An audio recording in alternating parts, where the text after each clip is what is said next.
text number 15.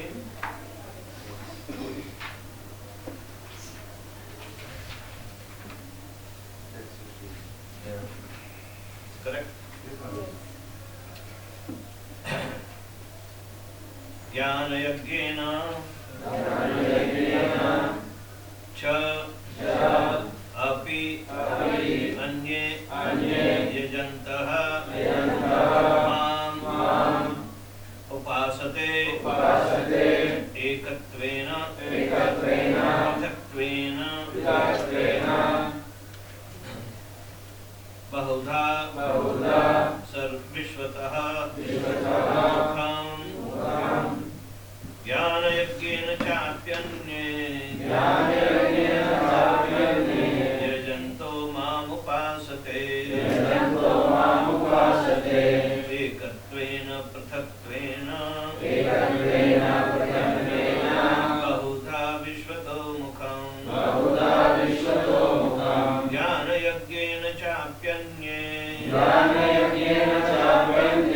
yajanto mam upasate ekatvena prithatvena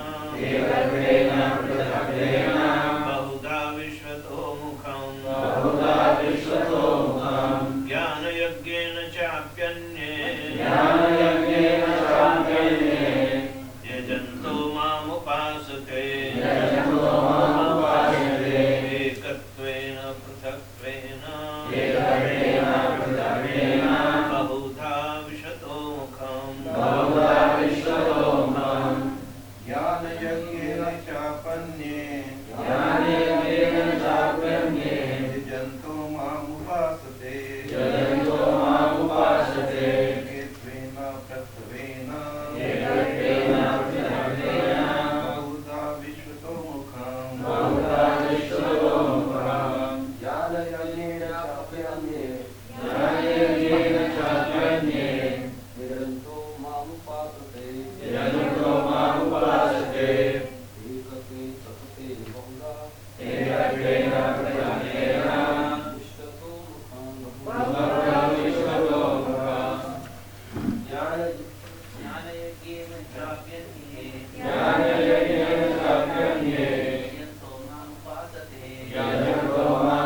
prithatvena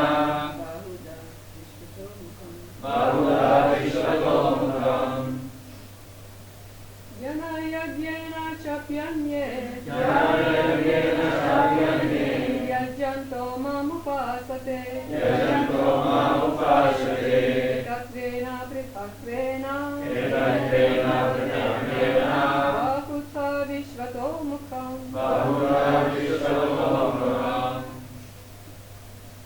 Jnana-yajnena by cultivation of knowledge, cha also, api certainly, anye others, yajantaha sacrificing, mam me, upasate worship, ekatvena in oneness, prithaktvena in duality, bahudha in diversity, vishvataha mukham and in the universal form. Translation and purport by His Divine Grace and Bhaktivedanta Swami Srila Prabhupada.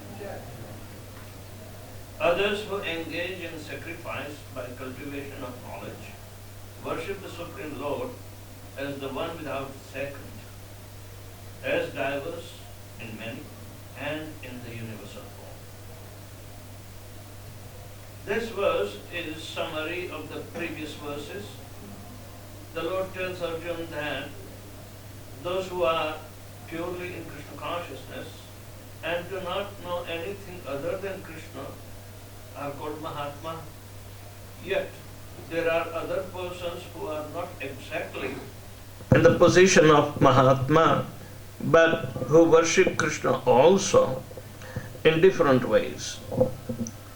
Some of them have already been described as distressed, the financially destitute, the inquisitive, and those who are engaged in cultivation of knowledge. But there are others who are still lower, and they are divided into three.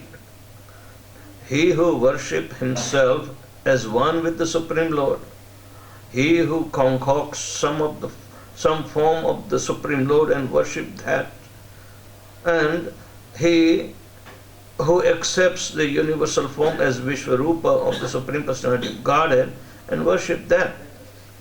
Out of the above three, the lowest, those who worship themselves as the Supreme Lord, think themselves to be monist, are most predominant. Such people think themselves to be the Supreme Lord, and in this mentality they worship themselves. This is also a type of God worship, for they can understand that they are not the material body, but are actually spirit soul, at least as such a sense is prominent. Generally, the impersonalists worship the Supreme Lord in this way. The second class includes the worshipper of the demigods, those who by imagination consider any form to be the form of the Supreme Lord. And the third class includes those who cannot conceive of anything beyond the manifestation of this material universe. They consider the universe to be the supreme organism or entity and worship that. The universe is also a form of the Lord. Om Jnanatimmirandasya Jnananjana Shalakaya Chakshulmilitan Jena Tasmai Sri Guruve Namaha Sri Chaitanya Manobishtam Sthapitam Jena Bhutale Swayam Rupa Kadamahyam Dadati Swapadantikam Vandeham Sri Guru Sri Jata Padakamalam Sri Gurun Vaishnavamscha Sri Rupam Sagrajatam Sagana Raghunathan Tam Tam Sajivam Sadvaitam Savadhutam Parijana Saitam Krishna Chaitanya Devam Sri Radha Krishna Padan Sagana Lalita Sri Vishakhantanscha He Krishna Karuna Sindhu Dinabandhu Jagatpate Gopesha Gopika Kanta Radha Kanta Namastate Tapta Kanchana Gaurangi Radhe Vrindavaneshwari Vrishabhanu Sute Devi Pranamami Shri Hari Priye Vancha Kalpatarubhyascha Kripa Sindhubhya Evacha Patitanam Pavanebhyo Vaishnavebhyo Namo Namaha Nama Om Vishnupadaya Krishna Pristhaya Bhutale Srimate Bhaktivedanta Swamin Niti Namine Namaste Saraswate Deve Gauravani Pracharine Nirvishesha Shunyavadi Paschatya Deshatarine Jai Shri Krishna Chaitanya Prabhu Nityananda Shri Advaita Gadadhar Srivasadi Gaura Bhakta Vrinda Hare Krishna Krishna Krishna Hare Hare Hare Rama Rama Rama Hare Hare Jnana Yajnena Chapyanye Yajanto Mamupasate Ekatvena Pruthatvena Bahudha Vishvato Mukham. Others who engage in sacrifice by cultivation of knowledge worship the Supreme Lord as the one without a second, as diverse in many, and in the universal form.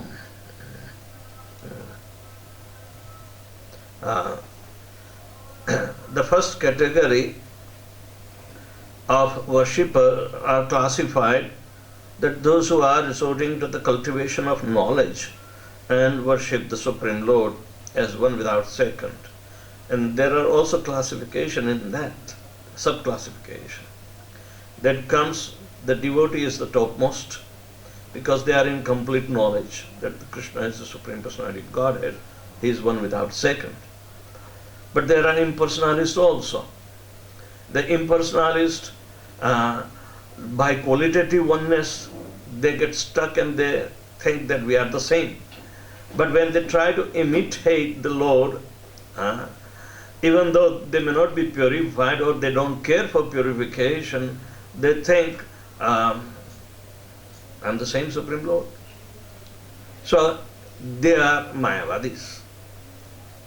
Alright. So three categories: those who are trying to cultivate knowledge. That is one category. Alright.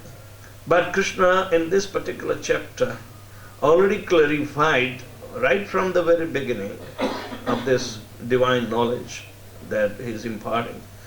Divine knowledge about himself as the Supreme Personality of God. This is the chapter, the most confidential knowledge.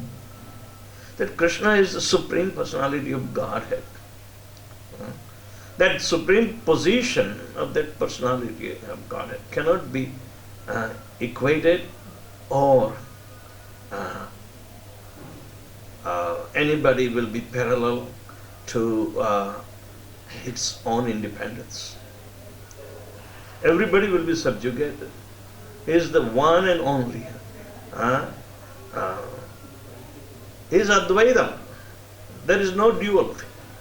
So, Ishopanishad, as well as Kathopanishad, as well as Mundaka Upanishad, they point out to one singular personality. And Krishna claims that he is that same personality. Alright? He is perfect and complete. So anything beyond his personality is either his expansions or expansion of the expansions or separated expansions, that they are not their swangsas but his vivinnanshas. So all are completely different from him. In the vastness of creation, the sum total of the spiritual portion, which is an eternal created along with the Supreme Person, is 3/4 Tripada Vibhuti. But Ekvad Vibhuti is the one will be created, sustained and dissolved from time to time by his own goodwill. So, people who were rebellious and simply wanted to imitate the Supreme, they fall in the rest of the categories. They may think that they are the same. They think that one can become God. They think, oh, everything is God. So, other three categories have been described here. That is lower than those who are struggling to know him. And there were four. Chaturvidha bhajante mam janaha sukritin arjun arto tharti jigyasu gyani chas bharsasha. Four types of people come to him knowing him that he is the Supreme Person and he can do all alone by himself.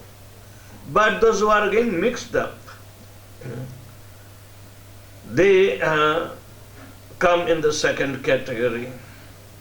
That they think, oh, every personality which has come out of him must be him, therefore everything is the same. So that's called Prathaktvena. Prathak means separated, but yet they are him. They may be demigods, they may be forefathers, they may be even Bhuta Pishachas, whatever it is. So many living entities, but because they cannot discern the proper situation or the positioning of these separated anshas, they think Everyone separated is Krishna. Because he is everything, so why not separated entities are also Krishna? Maybe the demigods, demons. Many people worship demons. Ravan is worshipped in South India too. So they think anybody can become God. Not becoming, but they are. People by say logic, they say, oh, Karna was the only personality in Mahabharata that can be considered as the God. Because he did not do anything bad to anybody. Poor guy suffered and he gave up everything, including his last tooth which was covered with gold. So, while Krishna is tricky, a tricky person cannot be God. So some people do have a kind of faith and they worship Karna. They said it's better to become charitable like Karna. You know, God is all charitable. After all, he is sacrificing himself for our sake. Like that. But they do not understand that we are meant for his sacrifice. Everything else is subservient to him. Ekale Ishwara Krishna ar sabhi bhratya jahare ichha vitayat nachavindratya. If you see in Chaitanya Charitamrita, this kind of conclusion is very startling. That this Hare Krishna must be fanatic. They don't consider anybody, even Vishnu, as the supreme. You know.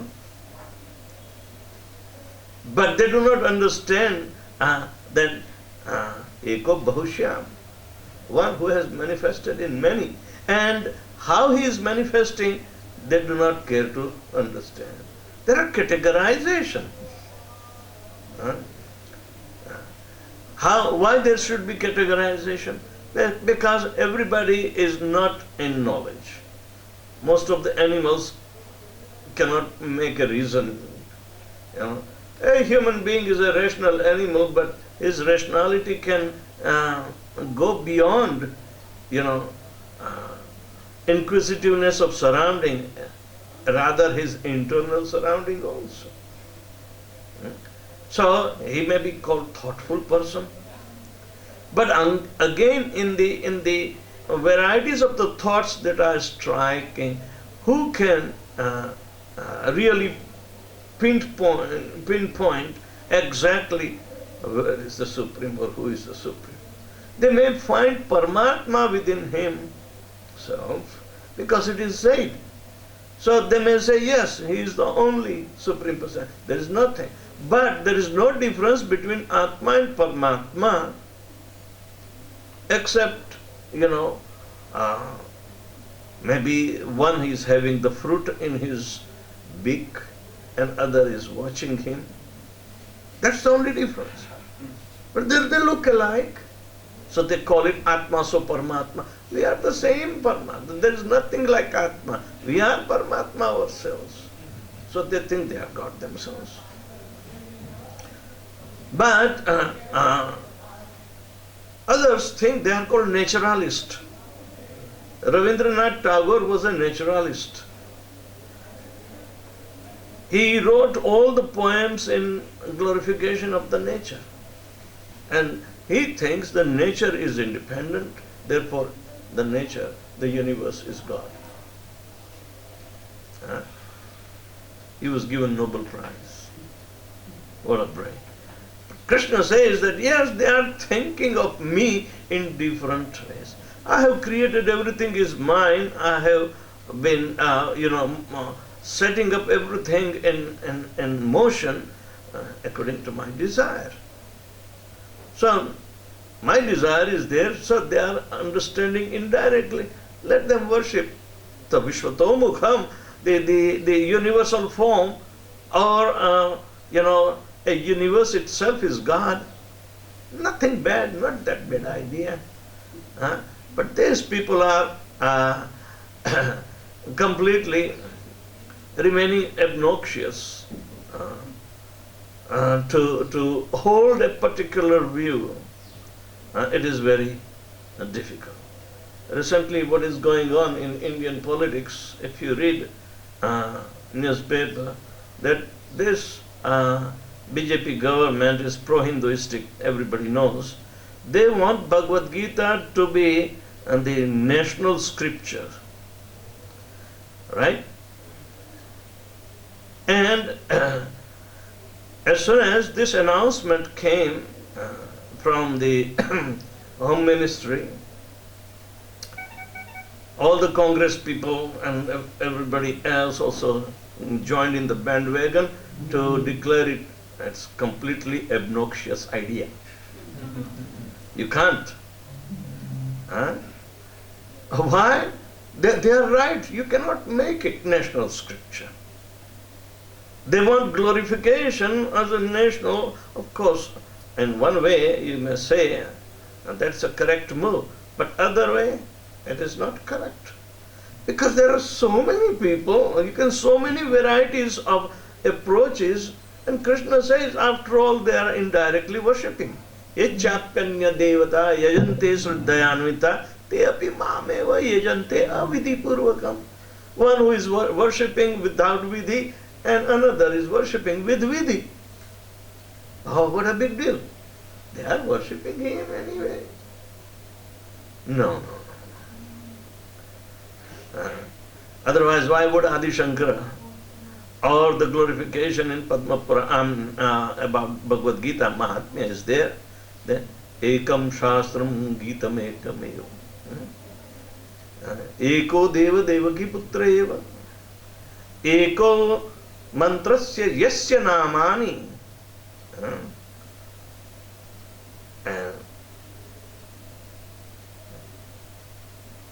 Eko Yasya Seva. The Karmapyekam Tat Devasya Seva. Whatever you do, it must become service to him. This is the glorification. But if we say on international level, if national level is becoming so much difficult, and they are trying to push because it's their rule, they want to put up. And Prime Minister himself is distributing Bhagavad Gita, whether it is Mayavadi Bhagavad Gita and this chapter is dealing with the most confidential knowledge. It is available only to Atma Bhakta. Otherwise, he will be most difficult person. Vedeshu durlabham madurlabham Atma Bhakto Govindam Adi Purusham Tamam Bhajan. So you can see the parity. We do not want to jump in the bandwagon of the opposition or the promotion. But when we need the help, yes, we will go and say, pressurize the external ministry, the foreign ministry. In Russia, Prabhupada's Bhagavad Gita was banned. They were pushing on the Supreme Court of Russia to ban it. And then we pressurized. Hey, watch out. Because we are on the path of the absolute knowledge that Srila Prabhupada gave. It is to become manmana bhava mad bhakto madhyaji maham namaskuru mame vaishyasi satyam pratijani priyosime. This is the culmination. Why? Because he is proving himself as the Supreme Personality of God. So he has to explain. Krishna explains very categorically that who others are worshipping by sidelines, not on the main direct perception. So therefore, these three categories has to be understood. One is one who worship on the ekatva bhav, means everything is one. I am that one, aham brahmasmi, tattvamasi, you are also tattvam, you are also that. So, Namo Narayan, everybody is Narayan, right? No, it doesn't mean. Where is the personality of God? The singular personality of God, who is the cause of all causes. They would not understand. But nonetheless, we appreciate. Where are you? What is your philosophy? Okay, rise above from that level. Come to the singular personality of Godhead. That is this particular chapter is going to expose you. So, those who worship the Vishwarupa or the sum total of material energy exhibited that Arjuna wanted. Arjuna wanted that you have described me all your vibhutis in main way. Only the chief one, of course, you are your manifestations are unlimited. Unlimited. So, how can I see at one spot? How can I see you in one embodiment that you are the one? And that's it. Krishna says that, well, you want me to be condensed?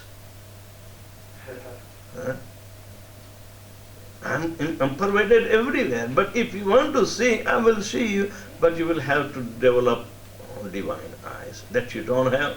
I will give you. Because you are inquisitive, I will give you.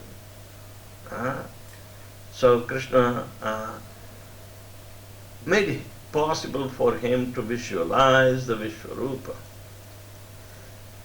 Duryodhana also saw another form of Vishwarupa, but he was not given divine eyes. Otherwise, before showing him Vishwarupa to Duryodhana, which is very dangerous, and instead of making him understand, Krishna deliberately made him angry. You know the story.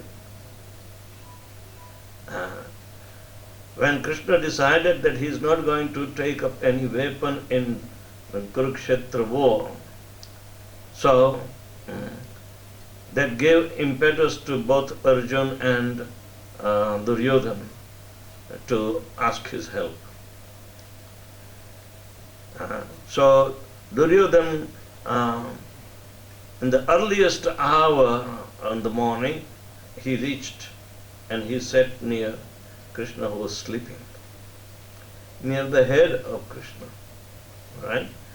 And Arjuna also came, approached, and he sat at the lotus feet of the Lord. So while lying down, when Krishna woke up, his sight fell on Arjuna. Oh, Arjuna, how is that you are here at my place so early? And Duryodhana, I'm here also, I came first. And then Krishna said, oh, you are there too. How can I help you? Yes. Then Krishna says, who should ask first? What do you think, Arjuna? Duryodhana asked first because he came first? Or you are younger, so you should get better chance to ask first. So, Duryodhana objected. No.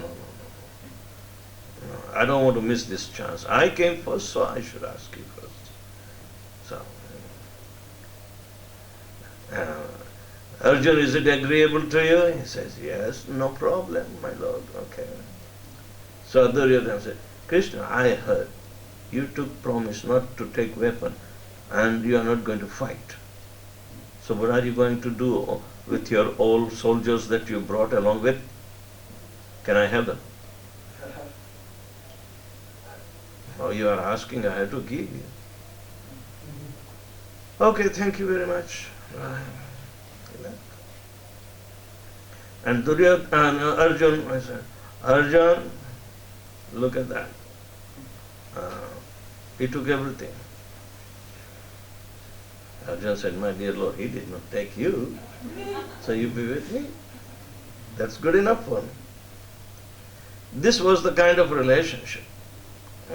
So when Krishna went to Hastinapur to make a truce, then these guys are bent upon fighting anyway.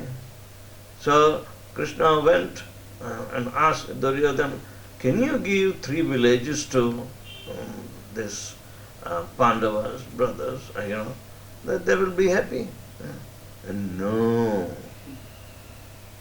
Then Krishna says, do you know what are the consequences? It's very bad. He said, I don't care. But I will not give a space even of a needle to go and stay in that much space of the soil. I won't give. I said, look, my God. Do you know I'm on their side?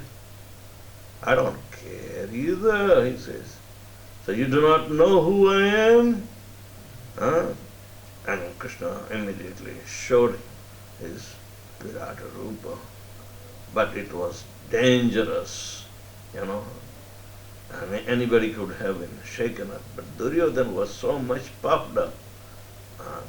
So he said, Krishna, don't try to bewilder me with your Maya. I also know this kind of magic.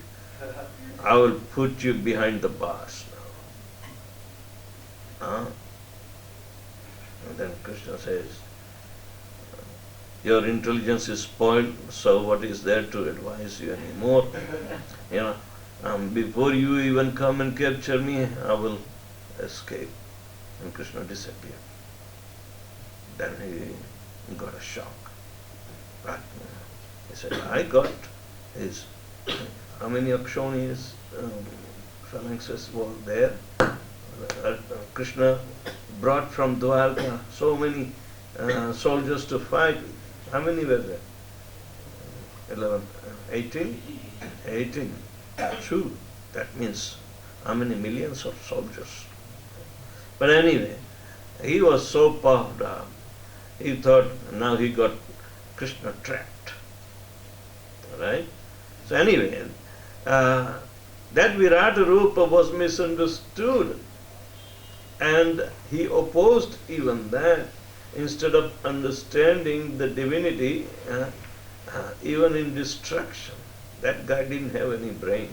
He was so much a materialistic that material destruction doesn't have any good side. He wants only one party to be destroyed. And he was ready to sacrifice so many. But upon the single will of Lord Krishna, everything will be destroyed. Including, he wanted to annihilate his own army also. After that, he wanted to annihilate all the Yadavas also. So, such magnanimous actions Krishna took, it is very unparalleled. So, we need to know the divinity after it. Everything is his expansions.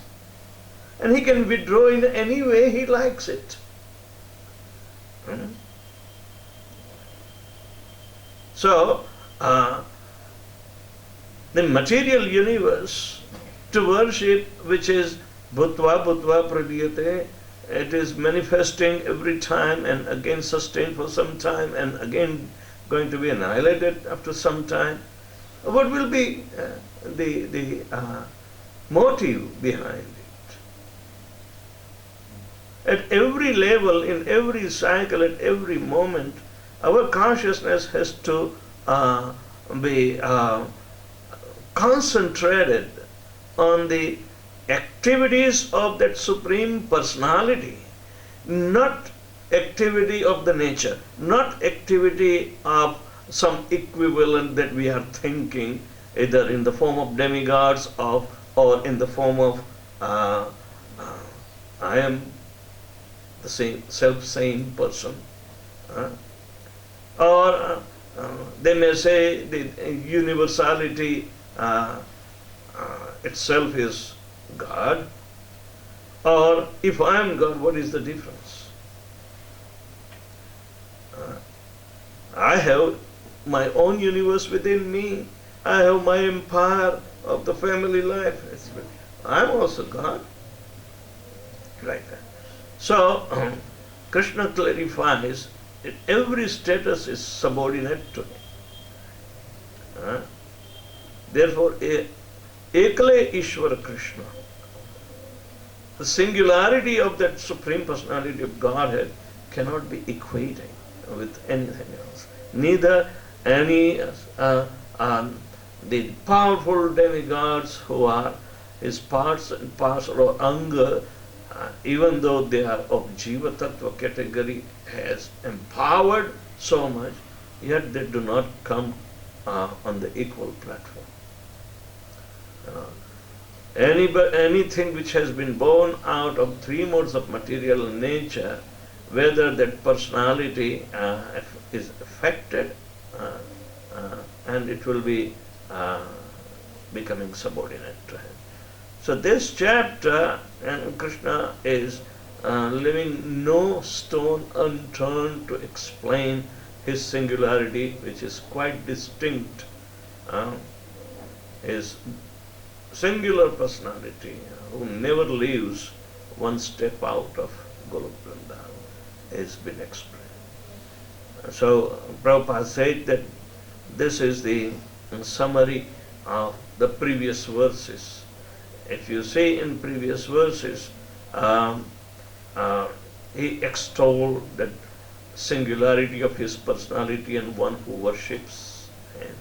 Satatam kirtayanto mam yatantascha dradvrata namasyantascha mam bhaktya nitya yukta upasate.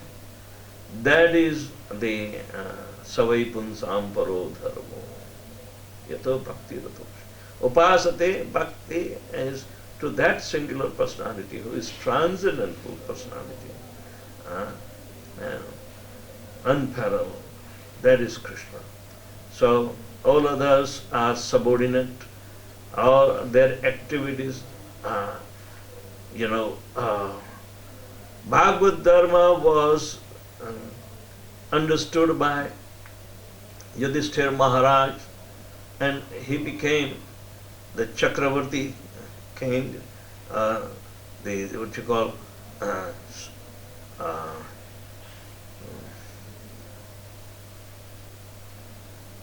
one who rules the entire world. It's called Chakravarti. Emperor, but King of Kings. Samrat is also the word, but in English.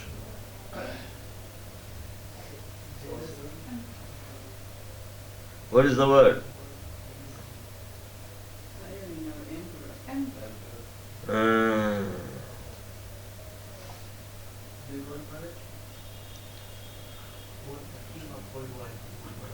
The one who rules the entire world.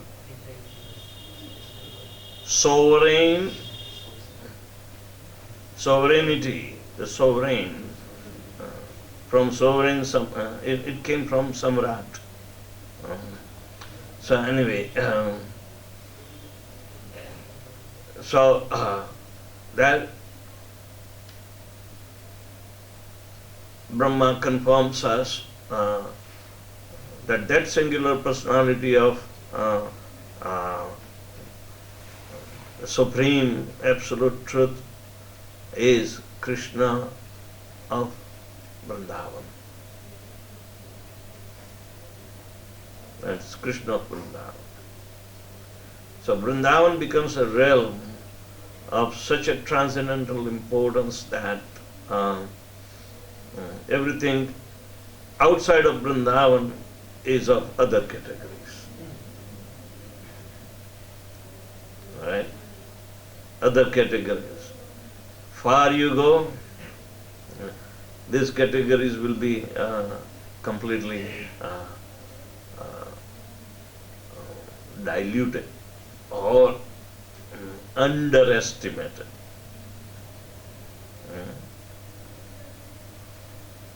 So you can see Vrindavan is in north, and Mayapur, Chaitanya Mahaprabhu appeared in that corner, and in between there are Mayavadis. So they will be crushed totally. So,